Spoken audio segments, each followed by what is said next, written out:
Gloire à Dieu. Qui est ce roi de gloire? L'Éternel des armées, c'est lui, le roi de gloire. Éternel, tu es un bouclier pour moi. Tu es ma gloire et tu relèves ma tête. C'est deux beaux psaumes. Nous étions perdus, mais Jésus nous a trouvés. Nous étions condamnés, mais il a pris notre place. Alors merci Seigneur. On veut chanter avec reconnaissance pour ta grâce incomparable, Jésus, pour ton amour infini. Vous êtes prêts à louer le Seigneur? Eh bien, on y va. Qui brise le pouvoir du mal de la mort, qui aime d'un amour si puissant, si fort. C'est le roi de gloire, il est le roi des rois. Qui secoue la terre par un saint tonnerre, qui nous émerveille par tant de mystères. C'est le roi de gloire, il est le roi des rois. Quelle grâce incomparable, quel amour infini, que tu aies pris ma croix, que tu sois mort pour moi. Oh, tu as donné ta vie pour qu'enfin je sois libre. Oh, oh, Jésus, je te chante pour ce que tu as fait.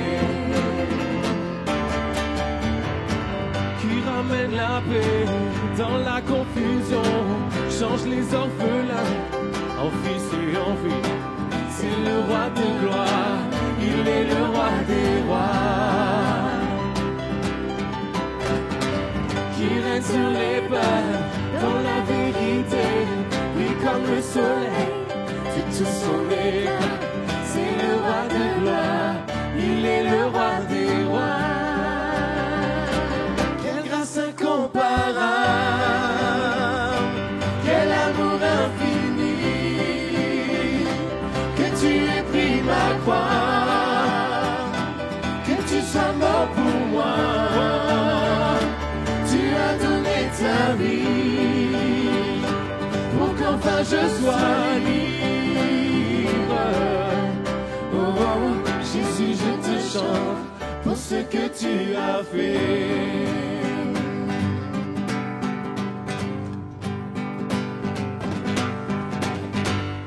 Une armée qui se lève pour lui obéir. Dieu a une armée qui se lève pour le servir. Peuple de Dieu, lève les mains pour l'adorer. Peuple de Dieu, ouvre ta bouche. Dieu veut parler. C'est l'Esprit de Dieu qui l'amène, qui mène ses pas. C'est l'Esprit de Dieu qui l'entraîne au combat. Peuple de Dieu, lève les mains pour l'adorer. Peuple de Dieu, ouvre ta bouche. Dieu veut l'agneau de Dieu, soit la gloire dans les lieux très hauts. À l'agneau de Dieu, la victoire, vive notre héros. Peuple de Dieu, lève les mains pour l'adorer. Peuple de Dieu, ouvre ta bouche. Peuple de Dieu, lève les mains pour l'adorer. Peuple de Dieu, ouvre ta bouche. Dieu veut parler. Amen. Je suis la lumière du monde. Jean 8, 12. Celui qui me suit ne marchera pas dans les ténèbres, non. Il aura la vie et la lumière de la vie. Ce chant nous rappelle que notre Dieu est fidèle. Il éclaire nos vies, il nous donne toujours la victoire. Amen. C'est un nouveau chant. Oh, oh, oh, oh.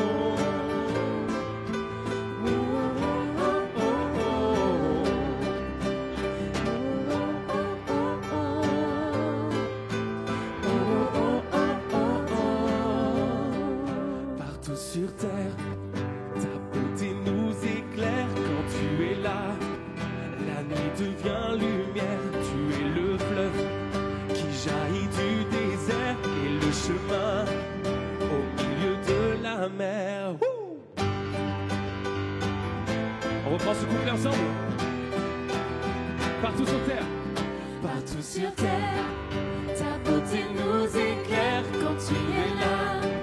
La nuit devient lumière, tu es le fleuve qui jaillit du désert et le chemin au milieu Dieu, de tu es la la lumière. mer. Dieu, tu es la lumière. Tu ne faiblis jamais. Tu es l'espoir. Tu vis en moi. Et dans l'obscurité, tu ne faillis jamais. Tu es l'espoir. Tu viens éclairer ma voie. Oh oh oh oh. Oh oh oh oh oh. Oh oh oh oh oh. La vérité me guide vers ton cœur. Ta vérité me guide vers ton cœur. Je veux marcher vers toi malgré mes peurs. Être avec toi, rien n'a plus de valeur. Jour après jour, je vis dans ta splendeur. Tu es la lumière. Tu ne faiblis jamais. Tu es l'espoir. Tu vis en moi. Et dans l'obscurité, Tu ne faiblis jamais. tu es l'espoir.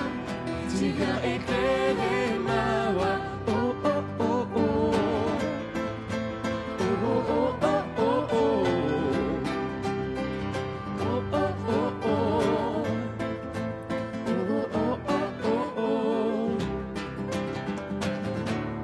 Tu as scellé dans le ciel ta victoire éternelle. Tu l'as gravé dans mon cœur. Ton amour pour toujours. Tu as scellé dans le ciel ta victoire éternelle. Tu l'as gravé dans mon cœur. Ton amour. Oh oh oh oh. Oh oh oh oh oh oh. Dieu, tu es la lumière. Dieu, tu es la lumière. Tu ne faiblis jamais. Tu es l'espoir. Tu vis en moi. Et dans l'obscurité, tu ne faillis jamais. Tu es l'espoir. Tu viens éclairer fois. Oh Dieu, tu es la lumière. Tu ne faiblis jamais. Tu es l'espoir. Tu vis en moi. Et dans l'obscurité, tu ne faillis jamais. Tu es l'espoir. Tu viens éclairer ma voie. Oh oh oh oh. Oh oh oh oh oh. Oh oh oh oh. Oh oh oh oh oh. Amen. Mais Seigneur, tu ne changes pas, tu es toujours le même. Comme le dit le chant suivant, tu demeures fidèle, Seigneur. Tu es la lumière, c'est vrai. Merci pour ce moment passé avec mes frères et sœurs. Merci parce que tu es présent, Seigneur. On a la certitude que tu es présent. Tu ne changes pas, Seigneur. Tu étais, tu es, tu seras toujours le même, toujours le même. Tu as fait, tu fais et tu feras tant de merveilles, tant de merveilles. En ton temps, tout s'accomplit. Tu es Dieu, Le grand Jésus suis. Tu nous ouvres grand les portes du ciel. Tu nous fais vivre sa présence bien plus précieuse que les plus beaux diamants. Elle nous suffit à chaque instant. Elle nous suffit pleinement. Quand tu étais tué,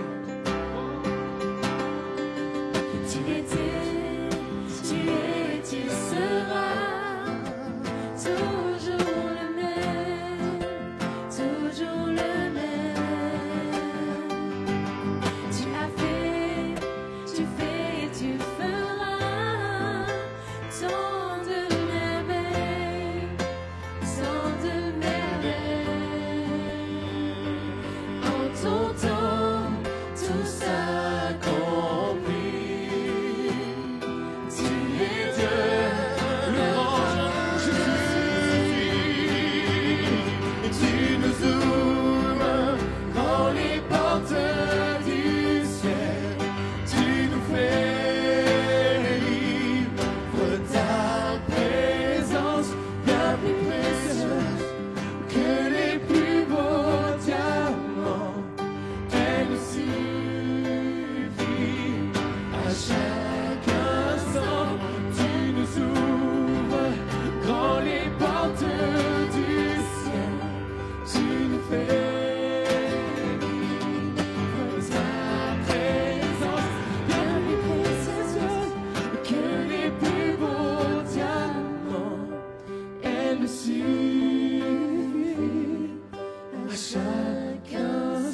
Oh, en Dieu nous croyons, confiants en son nom. Oui, je sais que Dieu est inébranlable. Dieu est avec nous, au-dessus de tout.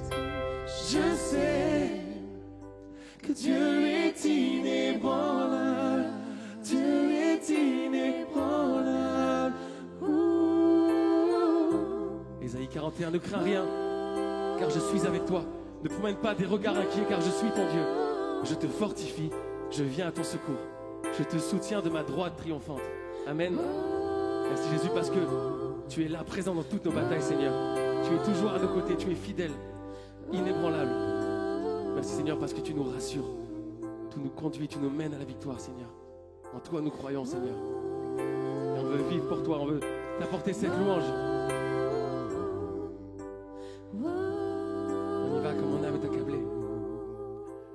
Comme mon âme est accablée, dans la bataille je dirai, ta grâce me suffit, ta grâce me suffit.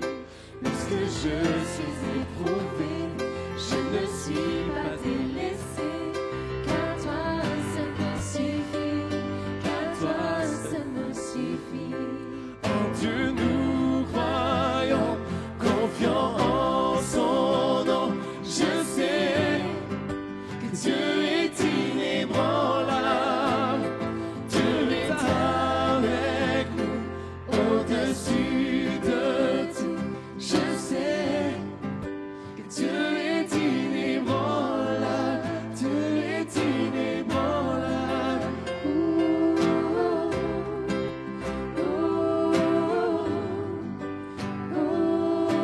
Nous irons là où tu vas.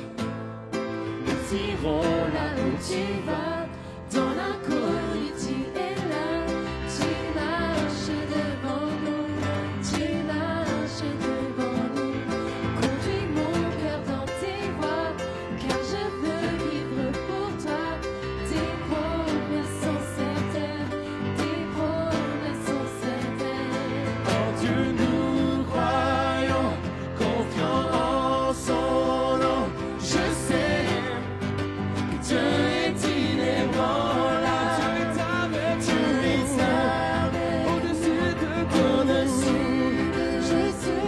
Je sais que Dieu est inébranlable. Dieu est inébranlable.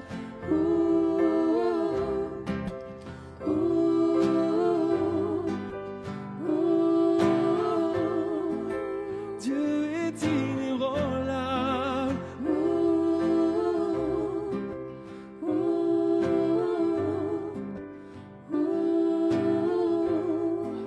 Mais tu es là, présent parmi nous.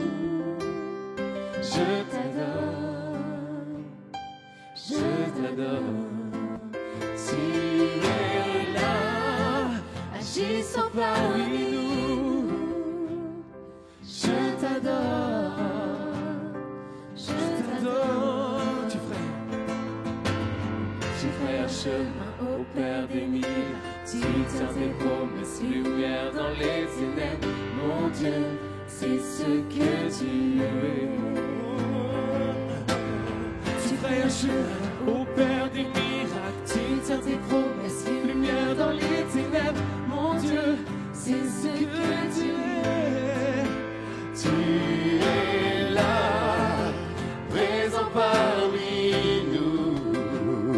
Je t'adore, je t'adore. Tu es là, transformant nos vies. Je t'adore, je t'adore. Tu fais un chemin au Père des miracles. Tu tiens tes promesses, lumière dans les ténèbres. Mon Dieu, c'est ce que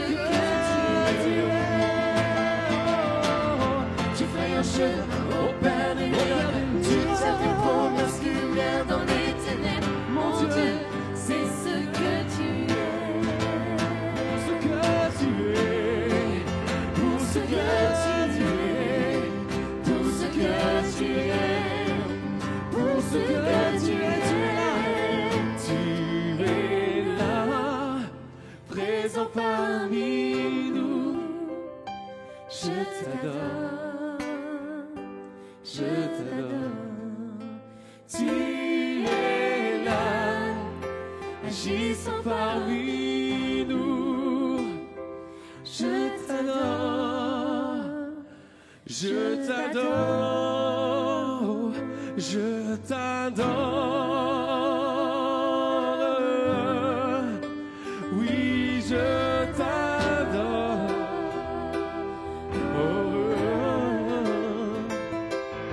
Si je vis, Seigneur, c'est pour t'adorer.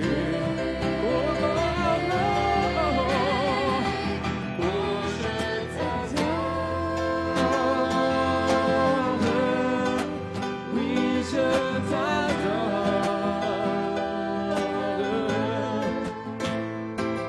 Si je vis, Seigneur, c'est pour t'adorer. C'est la raison pour laquelle je vis. C'est la raison pour laquelle je vis. C'est la raison pour laquelle je vis. Pour t'adorer, Seigneur. C'est la raison pour laquelle je vis. C'est la raison pour laquelle je vis. C'est la raison pour laquelle je vis. Pour t'adorer, Seigneur. Oh Seigneur Jésus, tu donnes une raison de vivre, Seigneur.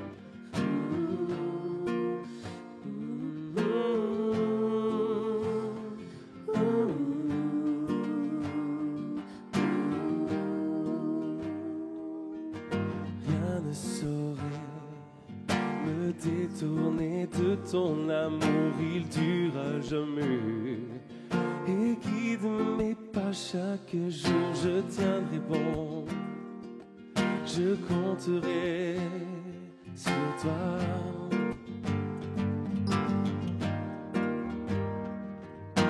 On ne saurait restreindre ta fidélité, ta grâce, je sais, m'entoure dans l'obscurité, je tiendrai bon, je compterai sur toi.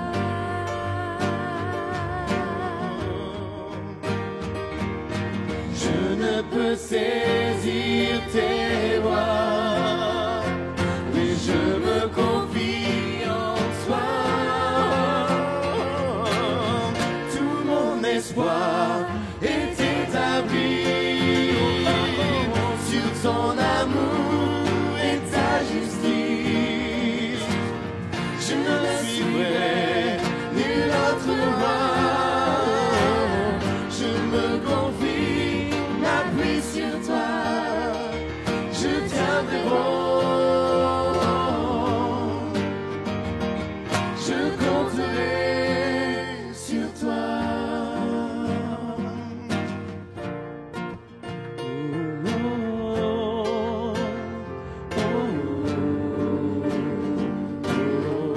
Sois mon abri. Toi mon abri, quand la tempête vient souffler, tu es mon abri. Et quand survient l'adversité, je tiendrai bon, je compterai sur toi.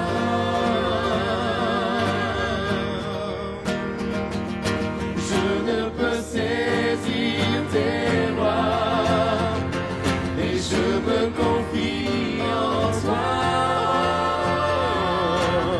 Tout mon espoir est établi sur son amour et sa justice. Je ne suivrai nulle autre voie. Je me confie, m'appuie sur toi. Je tiendrai bon. Je compterai sur toi. Je tiendrai bon. Je compterai sur toi. Je tiendrai bon.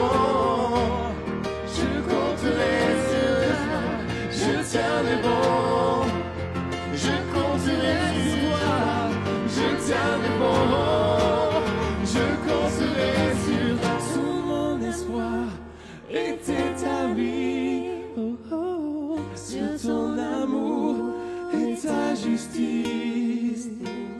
Je ne suivrai nulle autre voie. Oh, je me confie, m'appuie sur toi. Alléluia, que Dieu soit béni. Bienvenue à tous ce matin pour ce moment de culte. On est heureux de célébrer le Seigneur et c'est une joie qui nous pousse.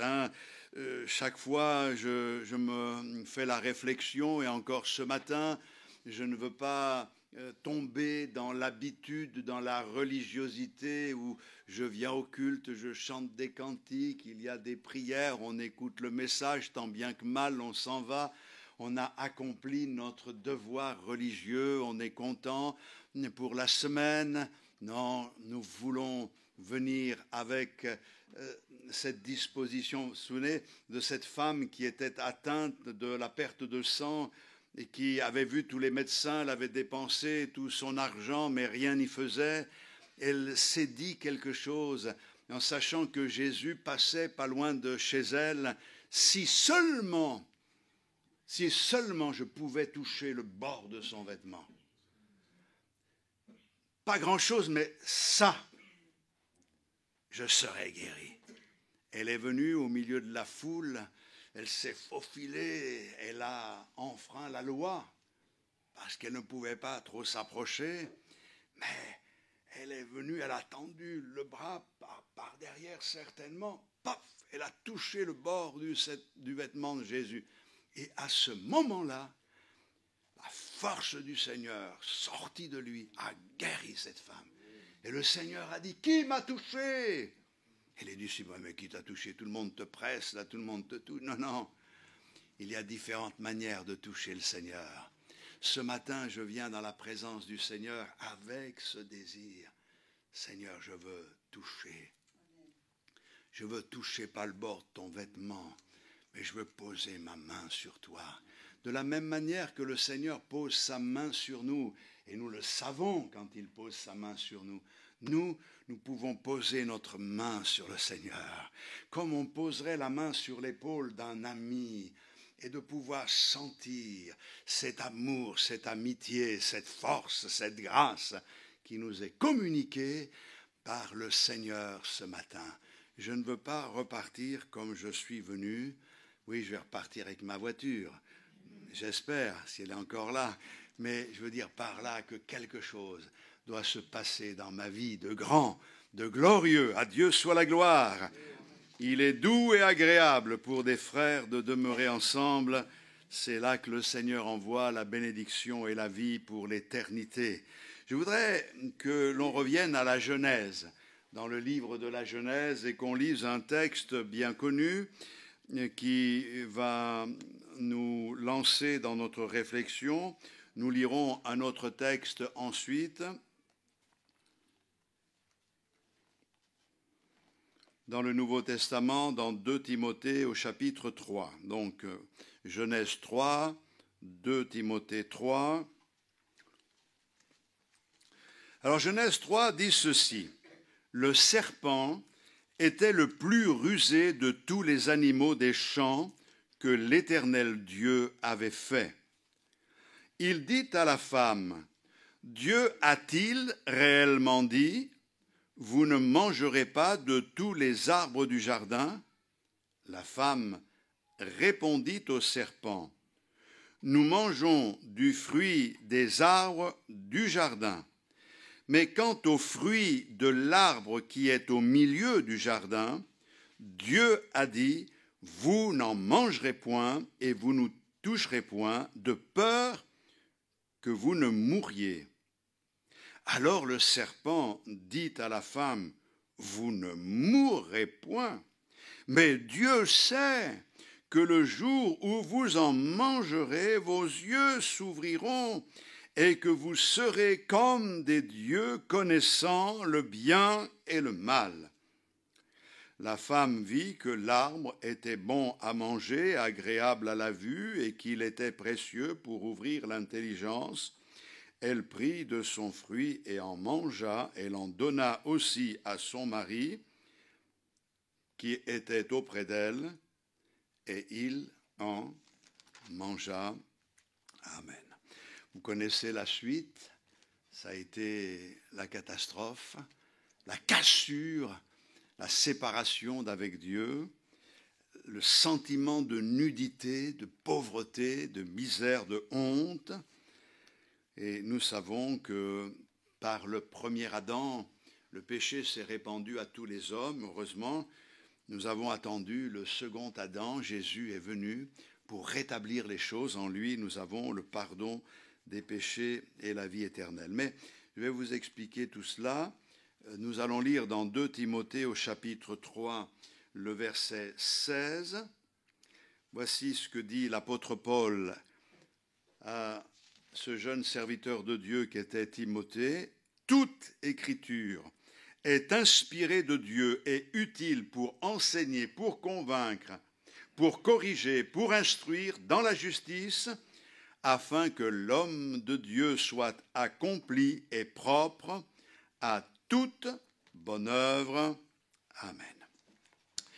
Voilà, donc ce matin, je voudrais revenir sur le livre de la Genèse dans un premier temps et vous faire remarquer qu'il y a là le serpent qui s'adresse à Ève et qui lui adresse une parole qui va servir de réflexion pour nous ce matin. Dieu a-t-il réellement dit? Et ça, c'est la stratégie de Satan qui veut nous amener à douter des paroles que Dieu a prononcées, des paroles que Dieu nous a communiquées, afin que nous détournant de ces paroles, ayant des doutes sur notre Seigneur, nous puissions lui faire confiance à lui. Et la question ce matin, c'est comment nous protéger de cela. Le doute que le diable essaye de communiquer à Adam et Ève dans cette circonstance, c'est le doute des paroles de Dieu, des intentions de Dieu, en démontrant d'une certaine manière ou en essayant de démontrer que Dieu n'est pas aussi bon qu'il ne le prétend et qu'il ne veut pas forcément votre bien, mon bien, notre bien, mais qu'il a des intentions cachées qui ne sont pas les meilleures. Dieu a-t-il réellement dit, à partir du moment où le doute gagne le cœur de Ève, elle est convaincue à ce moment-là que peut-être elle a mal compris. Dieu peut-être essaye de restreindre ses libertés. Dieu ne l'aime pas autant qu'elle le pensait, qu'elle le croyait. C'est là le doute que le diable essaye de semer dans nos cœurs pour nous amener justement à nous détourner de la parole de Dieu et nous amener à chercher des arrangements. Finalement, Dieu a dit des choses, mais c'est tellement ancien, ça ne correspond plus à notre époque. Mais vous comprenez ce qui se passe ici, c'est la stratégie du diable, une stratégie qui a commencé dès les origines de l'homme et qui est la même aujourd'hui. Satan veut faire douter de l'amour de Dieu, de la fidélité de Dieu, de la véracité de Dieu. Vous savez, les gens croient en Dieu, beaucoup croient en Dieu, la majorité croit en Dieu. Mais la foi, ce n'est pas de croire en Dieu, c'est de croire Dieu. Et la foi nous amène à faire confiance entièrement au Seigneur sur ce qu'il dit, sur tout ce qu'il dit, sans rejeter quoi que ce soit. Donc cette stratégie, elle est vieille comme le monde et on comprend ce qui a pu se passer dans le jardin d'Éden. Alors peut-être que vous direz, moi si j'avais été là à sa place, je n'aurais pas écouté. On raconte cette histoire qui me revient qu'il y avait dans une grande demeure un maître qui avait un serviteur. Il s'entendait bien avec lui, mais ce maître qui plaçait sa confiance en Dieu, qui respectait son serviteur, avait en face de lui un serviteur qui, lui, était dans le doute quant aux choses de Dieu. Et chaque fois qu'il y avait un problème, il disait « ça c'est la faute à Adam, ça c'est la faute à Adam et Ève, ça c'est... » Alors le maître, qui devait faire un voyage de quelques jours, lui a dit « écoute, je te laisse les clés de partout. » Et voilà, il est parti 2 jours, je crois. Je te laisse les clés de partout, tu peux aller où tu veux. Par contre, il y a sur mon bureau une petite boîte. La clé est dans le trousseau, mais je te demande de ne pas l'ouvrir. C'est la seule chose que je te demande. Oui, oui, vous pouvez partir tranquille. Donc, le maître est parti. Et 2 jours après, il revient et le maître appelle son serviteur et lui dit « tu as ouvert la boîte ». Le serviteur a dit « non, je n'ai pas ouvert la boîte ». Et après, il a avoué, il a dit « j'ai ouvert la boîte ». Mais il n'y avait rien dedans. Et le maître lui a dit, j'ai vu que tu avais ouvert la boîte parce que j'avais mis une mouche à l'intérieur. Et lorsque tu as ouvert la boîte, la mouche est partie. Et donc, tu ne pouvais pas me tromper à ce sujet-là. Et donc, ça a donné une leçon à cet homme. C'est la faute d'Adam et Ève. En réalité, je pense que nous ne devons pas rejeter la faute sur Adam et Ève, mais réaliser combien nous avons besoin de la grâce de Dieu pour faire confiance au Seigneur. Mais je vais revenir à cette stratégie du diable. C'est aujourd'hui, si un annonceur parvient à vous convaincre de ne pas faire confiance à quelqu'un ou à quelques-uns en qui vous avez jusque-là placé votre confiance et des personnes que vous avez respectées, par exemple les médecins, des nutritionnistes, je ne sais pas, des scientifiques ou autres, si ces annonceurs parviennent à vous faire douter et à vous faire changer d'avis, ils auront gagné leur défi, car leur but, c'est de vous faire douter des personnes en qui vous avez placé votre confiance, justement pour que vous leur fassiez confiance à eux. Je vais être un peu plus clair dans ce que je dis ici. Par exemple, j'ai vu quelquefois passer des choses comme cela. Je vais vous faire découvrir les 10 secrets que vos médecins ne veulent absolument pas que vous sachiez. Alors, vous êtes là, vous dites, bon, on est curieux de savoir quels sont ces secrets. Les médecins ne veulent surtout pas que vous sachiez que si vous prenez cet élixir, votre santé s'améliore en 3 jours, vous n'avez plus de problème, ni dans les reins, ni dans la tête, ni partout. Surtout, n'en parlez pas à votre médecin. Et allez dans les commentaires, vous allez dans les commentaires, et c'est marqué « Envoyez 30 €, je ne sais pas, 40 €, et vous recevrez un flacon, à prendre 3 gouttes, si après vous... » Tout ça, c'est de l'arnaque. Vous l'avez compris que c'était de l'arnaque. Mais le but, c'est ça, c'est... Nous allons examiner 10 découvertes mystérieuses que les scientifiques ne veulent pas que vous sachiez, semant ainsi le trouble dans nos esprits. Et le but, c'est de nous détourner de ce dont nous avons l'habitude de connaître. L'idée est de nous faire douter de quelqu'un en qui nous avons eu confiance jusque-là, et pour faire confiance à l'annonceur, qui lui, nous ne connaissons ni d'Adam ni d'Ève, mais il faut vraiment lui faire confiance, une confiance aveugle. Et ça, c'est le véritable problème, c'est la façon d'agir du diable. Il amène Ève à douter de Dieu, justement pour amener Ève à croire dans ce qu'il dit.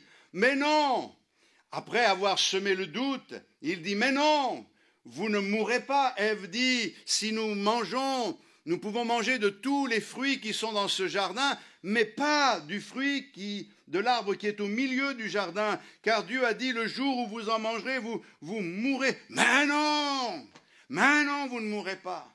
Vous pouvez y aller, vous ne mourrez pas. Mais Dieu sait que le jour où vous en mangerez, vous deviendrez comme des dieux. C'est ça, Dieu essaye de vous priver de ce privilège, d'en profiter maintenant.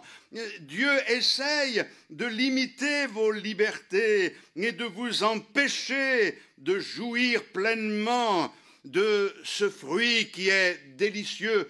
Vous savez, aujourd'hui, j'espère qu'il ne s'agit pas d'une pomme, puisque on dit qu'il a mangé la pomme lui est restée là en travers. Mais tout ça, c'est des histoires. Le fruit de l'arbre de la connaissance du bien et du mal, je ne saurais quoi vous dire au sujet de ce fruit, si ce n'est que ce n'était pas une pomme, mais il y a là une désobéissance de la part de l'homme et de la femme. Dieu a voulu créer l'homme à son image, à sa ressemblance, et il nous a donné la liberté.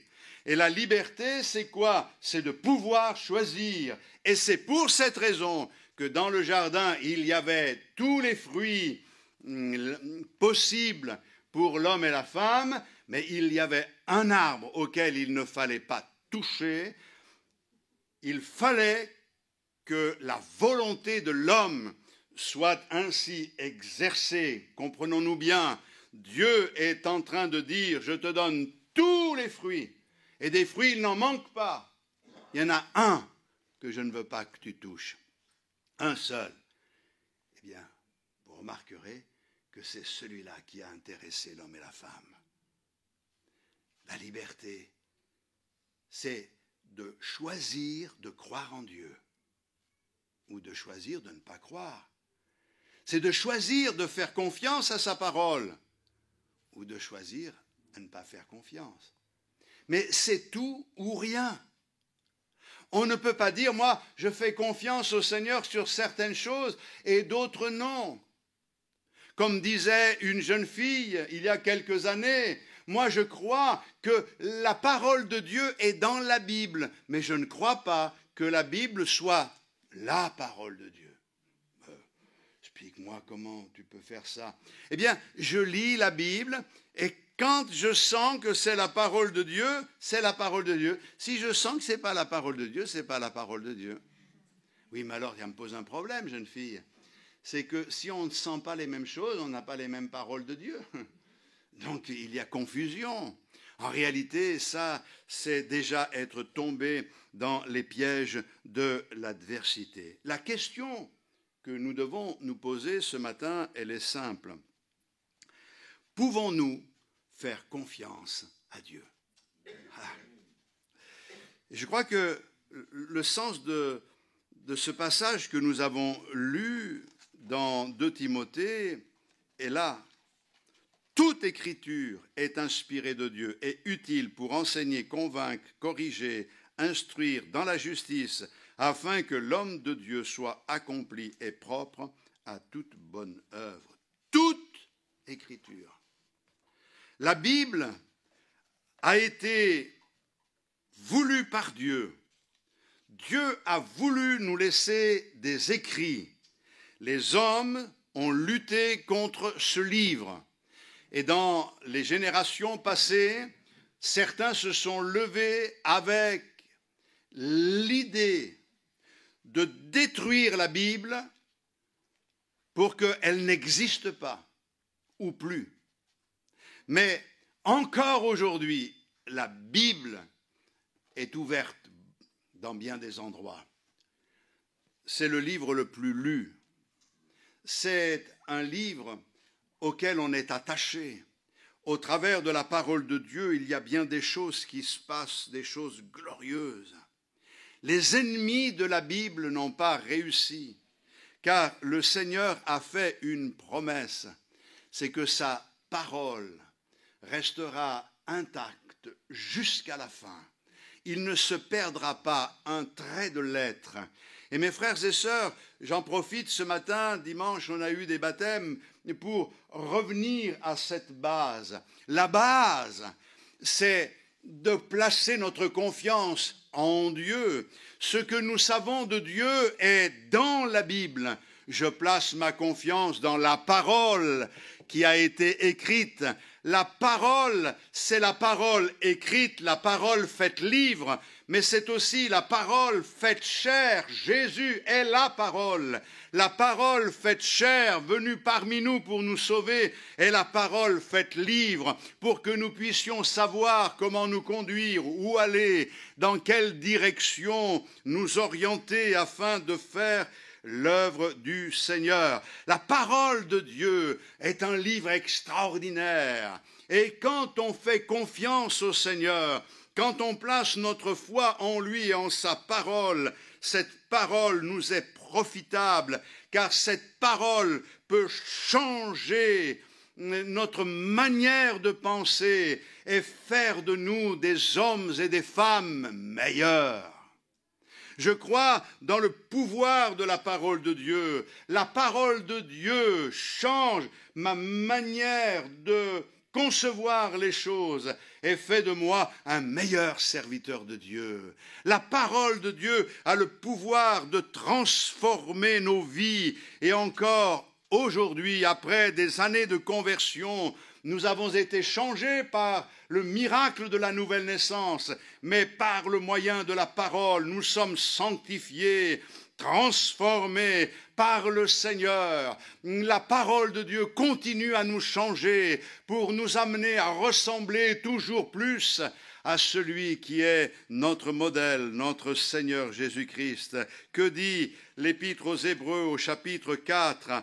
Verset 12, « Car la parole de Dieu est vivante et efficace, plus tranchante qu'une épée quelconque à deux tranchants, pénétrante jusqu'à partager âme et esprit, jointure et moelle. Elle juge les sentiments et les pensées du cœur. Nulle créature n'est cachée devant lui, mais tout est à nu et à découvert aux yeux de celui à qui nous devons rendre compte. Alléluia. La parole de Dieu. Cette parole est vraiment une parole qui nous est profitable. J'ai besoin de connaître la Bible, m'attacher à la Bible. Vous savez, si vous avez une Bible à la maison, dans votre bibliothèque, c'est arrivé, un serviteur de Dieu est allé faire une visite et a dit à la chrétienne, j'ai pas pris ma Bible, est-ce que vous avez une Bible? Oui, pasteur, oui, bien sûr, je vais chercher ma Bible. Et elle a cherché un petit moment, puis finalement elle a trouvé la Bible, elle l'a amenée, elle a soufflé dessus, il y avait un tas de poussière. En réalité, elle avait la Bible chez elle. Et ça sert à rien si on ne la lit pas. Et il y en a qui croient que la Bible, c'est un porte-bonheur. Je ne vais pas vous choquer, hein, mais ça, c'est un livre. Et imaginons que ce livre, quelqu'un le vole, on nous l'enlève, on nous le brûle, ça ne change rien. J'en aurai une autre Bible. Mais la Bible, elle doit être gravée dans mon cœur. J'avais raconté ce témoignage qui est réellement arrivé aux États-Unis. Aux États-Unis, il y a des prédicateurs qui parlaient. Des prédicateurs qui parlaient dans la rue, un prédicateur en particulier faisait de l'évangélisation. Et puis, alors qu'il faisait de l'évangélisation, il y avait un SDF qui était là et qui le regardait attentivement. Le prédicateur avait sa Bible, il tournait les pages, il récitait il lisait des textes de la Bible. Il était intrigué, il le regardait. Et il l'a regardé à la fin de son message, il était là encore en train de regarder la Bible. Et alors l'autre était content, le pasteur. Il a dit, Tu es intéressé par ce que je dis, tu as été touché par la parole du Seigneur. Et le SDF a dit non, moi ce qui m'intéresse c'est votre Bible. Comment ma Bible? Oui, les pages sont tellement fines que je pourrais en arracher quelques-unes pour me faire mes cigarettes. Je ramasse les mégots. Ah, donnez-moi votre Bible. Le pasteur a dit non, il n'est pas question, je donne ma Bible. Et puis, il se retourne et il y a quelque chose qui se passe dans son cœur. Et il dit, écoute, reviens, on va faire un marché. Je te donne ma Bible et je te conseille de lire les évangiles, Matthieu, Marc, Luc, Jean. Une fois que tu auras lu l'évangile, tu pourras arracher les pages et te faire des cigarettes. Mais d'abord tu lis. Mais il faut que le marché soit sincère. Et le gars a dit, oui, d'accord. Moi, je suis un homme de parole, je te donne ma parole, je lirai, et après, je fumerai. Et puis, il est parti. Le temps a passé, 2 mois, 3 mois, 4 mois. 4 mois après, le prédicateur faisait encore une mission dans la rue, et il y avait un monsieur bien mis, propre sur lui, impeccable. Il le regardait, il faisait des sourires, il demandait ce qui se passait, le pasteur. Et il interpelle à la fin cet homme, et il lui dit, vous désirez quelque chose? Et il lui dit, vous ne me reconnaissez pas? Vous ne me reconnaissez pas? Je suis le SDF à qui vous avez donné votre Bible. Ah! Mais qu'est-ce qui s'est passé? Et il dit, je vais vous raconter. Et il lui raconte, j'ai fumé Matthieu, j'ai fumé Marc, j'ai fumé Luc, et quand je suis arrivé à Jean, c'est Jean qui m'a fumé. Je suis devenu une nouvelle créature. J'ai compris le message de l'évangile. Ça valait le coup quand même si le livre est important. Je dis ça parce que il ne faut pas que ça devienne un porte-bonheur. Ce n'est pas le livre par lui-même, c'est ce qu'il y a dans le livre qui compte. Et c'est important que vous ayez votre Bible, que vous souligniez des passages, que vous vous attachiez à ces passages pour pouvoir mieux les retrouver. Mais la parole de Dieu, elle est efficace. Pourquoi la Bible est-elle digne de confiance? Parce que la Bible vous change. Et je crois que la Bible doit encore vous changer. Nous connaissons le Seigneur quelques-uns depuis de longues années. Nous pensons que nous savons tout, nous connaissons tout. Dès que le pasteur ouvre la bouche, ah oui, je le connais déjà, ça je l'ai déjà entendu. Mais il y a une chose que vous devez reconnaître humblement ce matin, c'est que vous avez besoin de changement dans votre vie.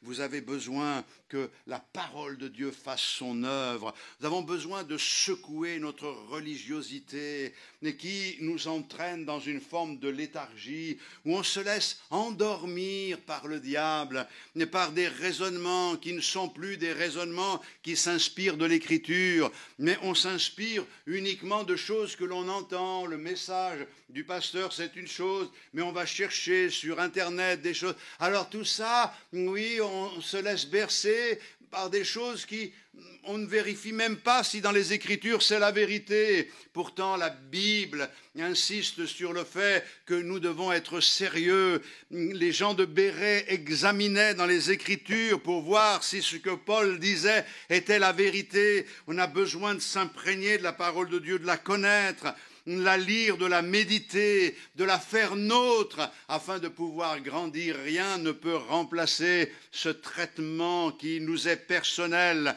Et on ne peut pas recevoir cette bénédiction par substitution. C'est nous personnellement qui sommes concernés. Je lisais l'histoire d'un missionnaire de ce groupement ambassadeur du Christ aux Philippines. Il est parti il y a des années de cela aux Philippines parce que le Seigneur lui avait mis à cœur d'aller évangéliser ce peuple. Et 37 ans après, on compte près de 40 000 chrétiens dans 700 églises. Mais non seulement ce missionnaire a contribué à convertir des gens à Jésus-Christ, mais les enseignements de la parole de Dieu ont eu un impact considérable sur la culture locale. Un témoin qui était allé le trouver au départ a dit: quand je suis arrivé aux Philippines, j'ai été submergé par la puanteur des égouts, des ordures.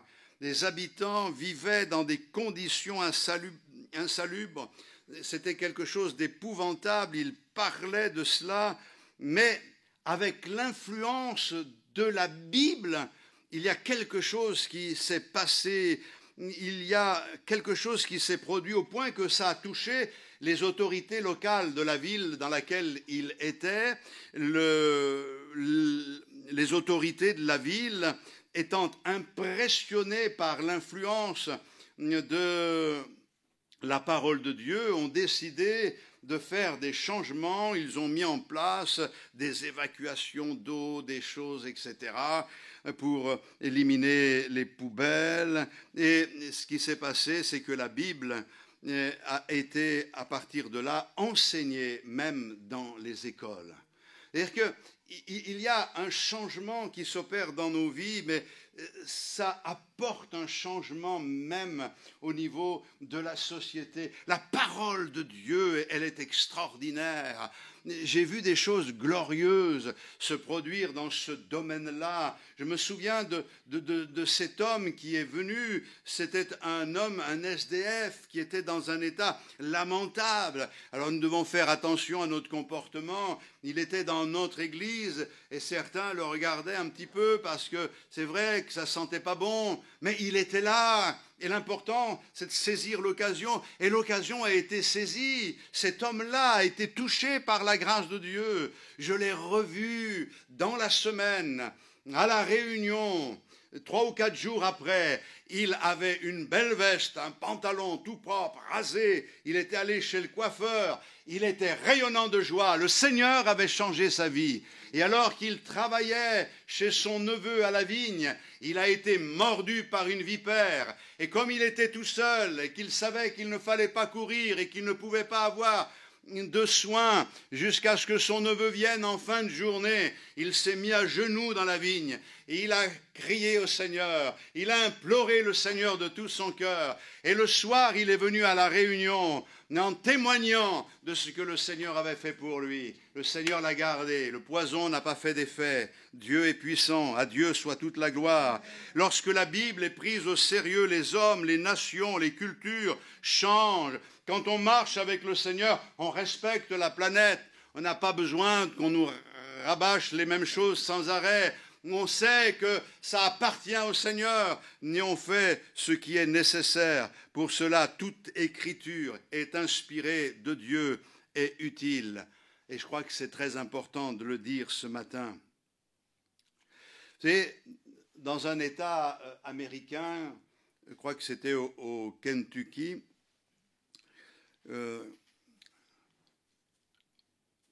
les autorités de cet État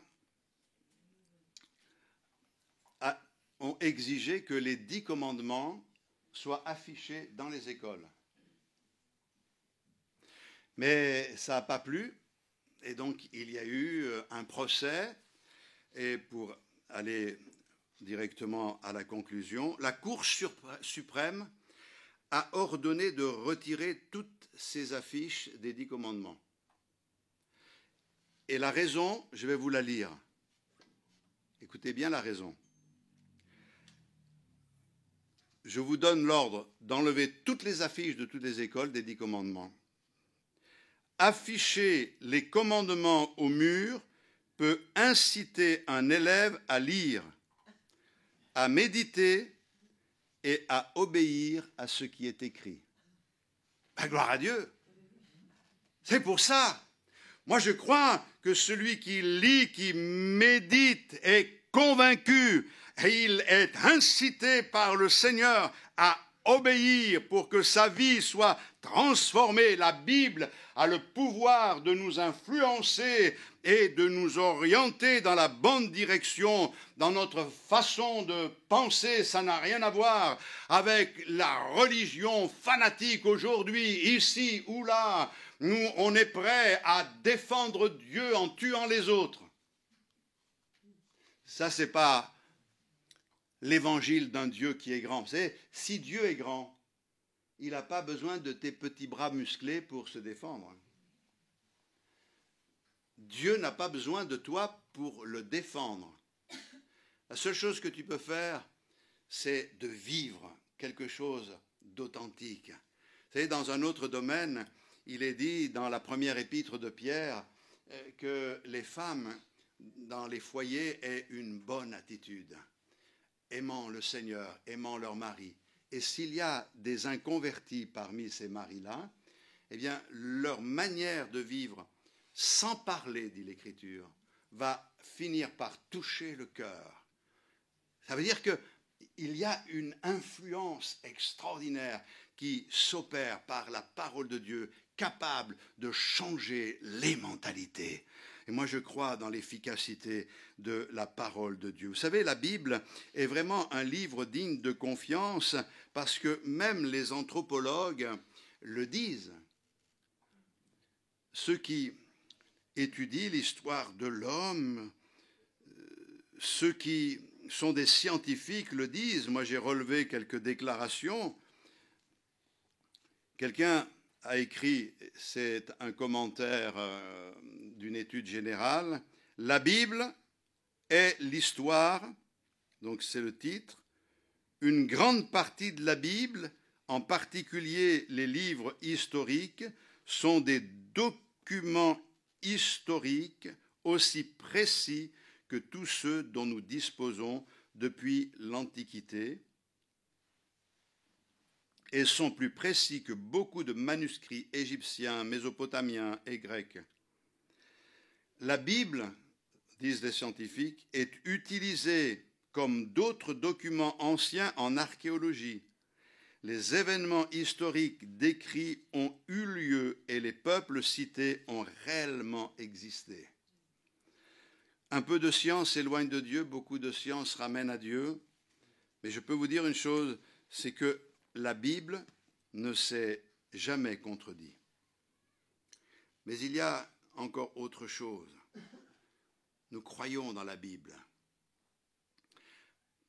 parce que nous croyons en Jésus. Vous savez, il y avait un cantique qu'on chantait quand on était enfant, je ne reviens plus les paroles, c'est oui, Jésus m'aime ou Jésus t'aime, la Bible, Jésus m'aime, la Bible me le dit. Ah oui, c'est ça. La Bible me le dit. Et oui, Jésus m'aime, la Bible me le dit. Nous croyons que Jésus nous aime parce que la Bible nous le dit. Donc le fait de croire en Jésus, forcément, nous amène à croire la Bible. Alors, je n'ai pas le temps de développer tout cela ce matin, mais tout ce que nous savons de Jésus, nous le trouvons dans la Bible. Tous les miracles qui sont intéressants et que le Seigneur a voulu que nous connaissions sont dans la Bible. Ça ne veut pas dire que les autres ne sont pas intéressants, mais il y a tellement fait de miracles, le Seigneur, que toutes les bibliothèques de la terre, dit l'Écriture, ne pourraient pas contenir tous ces récits. Mais nous ne savons rien sur Jésus qui ne soit consigné dans la parole de Dieu. Pourquoi je vous dis ça? Parce que si nous connaissons quelque chose de Jésus qui n'émane pas de la parole de Dieu, il faut se poser la question, c'est un problème. Ça ne peut pas être la vérité.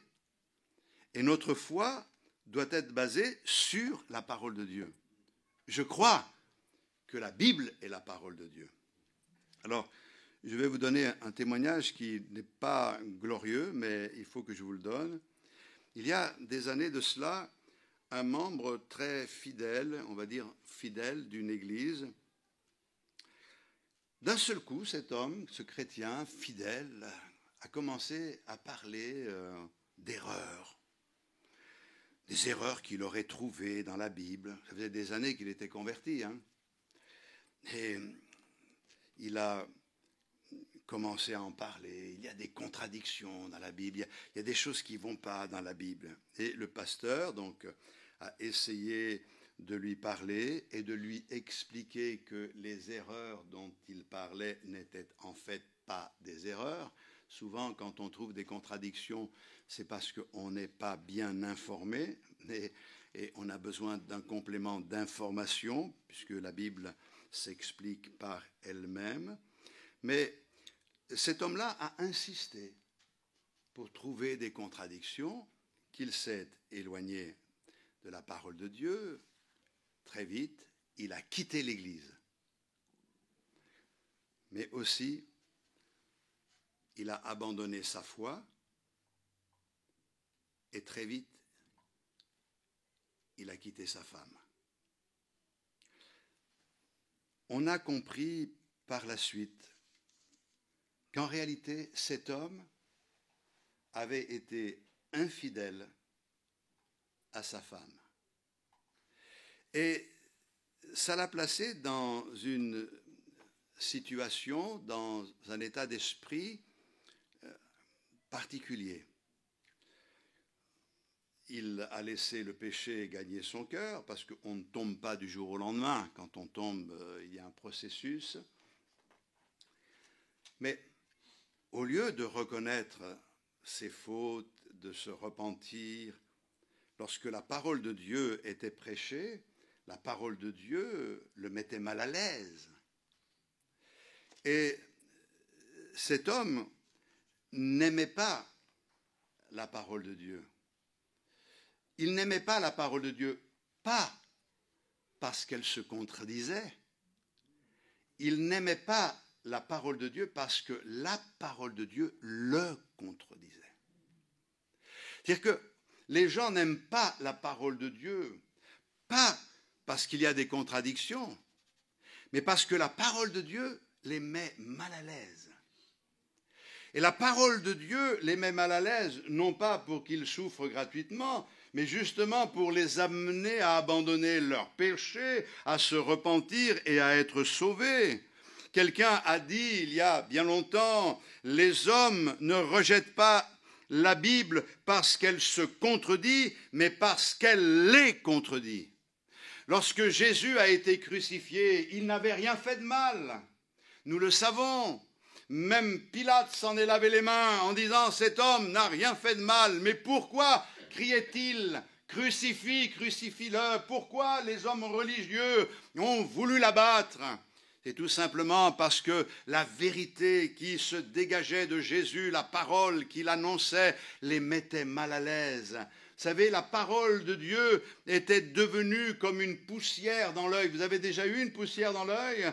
Vous savez, quand il y a une poussière dans l'œil, ça gêne, on n'a qu'une seule hâte, c'est de pouvoir enlever cette poussière qui est dans l'œil, parce qu'elle nous irrite l'œil, elle nous empêche de nous concentrer. Et c'est ce qui s'est passé avec Jésus. Il est venu, mais cette parole qu'il a annoncée, ce qu'il représentait, a été comme cette poussière. Ils ont voulu l'éliminer. Mais le problème, c'est qu'on n'élimine pas la parole de Dieu.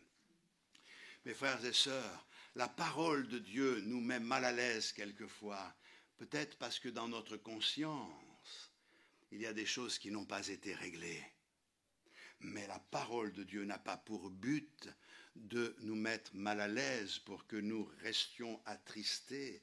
Mais la Bible dit qu'il y a une tristesse qui vient de Dieu, une tristesse dont on ne se repent pas, mais qui nous amène à la repentance, à l'abandon du péché et à la réception de la victoire de la part du Seigneur. Alors, je vais terminer maintenant, dans quelques secondes, quelques petites minutes, la Bible est la parole de Dieu.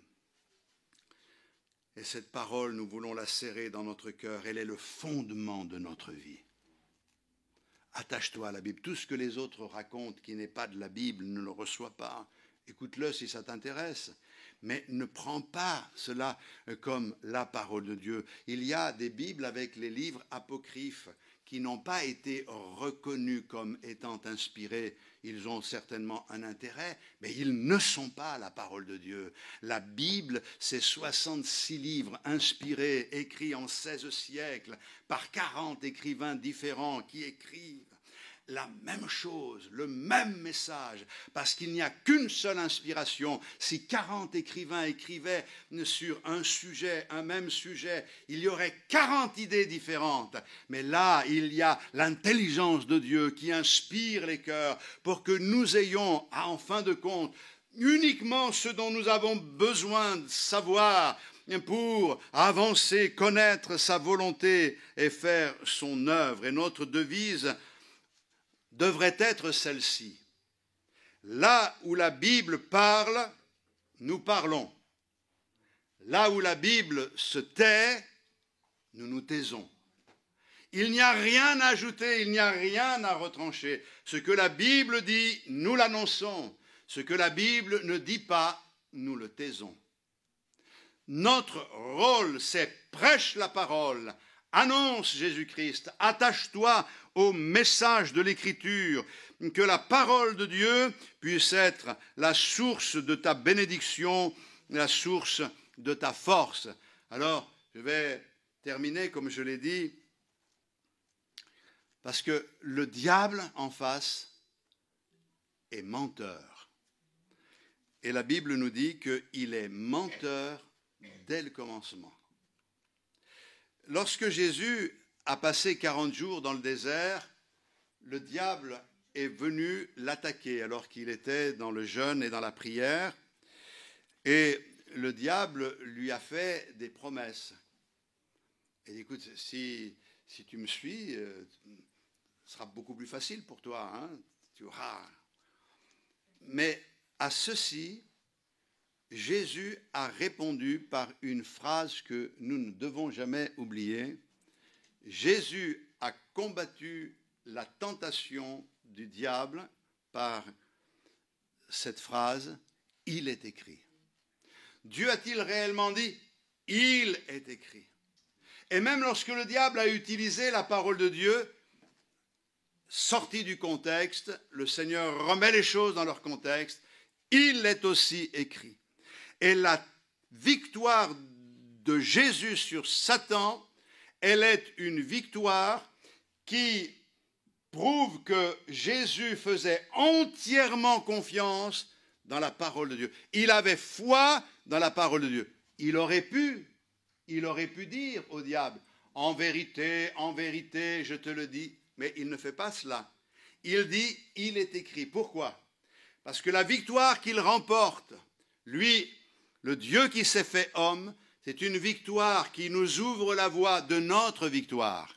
Le diable vient susurrer à notre oreille, tu n'y arriveras pas, tu ne triompheras pas, tu ne t'en sortiras pas, tu ne gagneras pas, tu ne seras jamais épanoui, tu ne seras jamais au service de Dieu pour telle ou telle autre chose, tu ne feras jamais de progrès, et ceci et cela, Dieu ne t'aime pas, parce que s'il t'aimait, il ne t'arriverait pas ça, et puisque tu as des problèmes, ça prouve bien que le Seigneur te laisse te dépatouiller tout seul, etc., etc.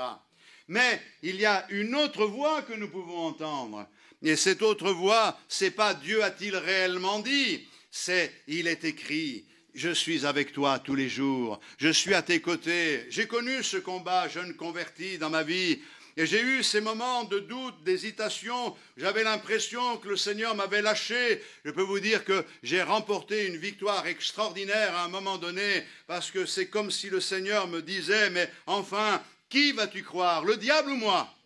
Choisis. Et à ce moment-là, j'ai dit, Seigneur, je choisis de te croire, toi.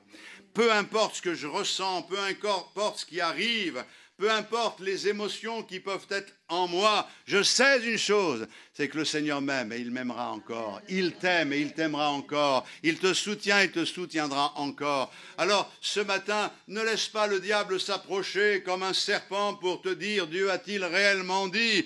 Pour t'amener à douter de son amour, mais attache-toi à « il est écrit ». Dieu m'aime et je l'aime aussi. Nous l'aimons parce qu'il nous a aimés le premier et nous combattons avec les forces que lui nous donne. À notre Dieu soit toute la gloire en Jésus-Christ. Amen. Alléluia. Seigneur, tu bénis chacun d'entre nous et tu nous aides à être vainqueurs en toutes choses. Nous avons besoin de toi, Seigneur. Nous avons besoin de réaliser que tu ne te trompes pas. Et nous voulons accepter tout ce que tu dis. Aide-nous à le comprendre, que par ton esprit, notre esprit soit éclairé et que nous puissions, Seigneur, obéir à ta voix jour après jour et accomplir ton œuvre. Je te le demande au nom de Jésus. Tu connais la fragilité qui est la nôtre. Nous sommes tellement prompts à nous décourager. Et Seigneur, l'orgueil prend le dessus souvent, nous amenant à nous positionner comme si tout dépendait de nous, comme si rien ne pouvait aller si nous ne tenions pas les choses en main. Et ce matin, tu nous rappelles que c'est toi qui tiens toutes choses dans tes mains. Et nous voulons apprendre à nous en remettre à toi. Seigneur, aide-nous tout au long de cette semaine à lire ta parole, à la méditer et à la mettre en pratique. Aide-nous à comprendre quelle est ta volonté, quels sont tes désirs et à nous y attacher. Bénis-nous, bénis nos enfants, car nous avons la responsabilité de les enseigner et qu'ils puissent avoir la connaissance nécessaire pour pouvoir te suivre.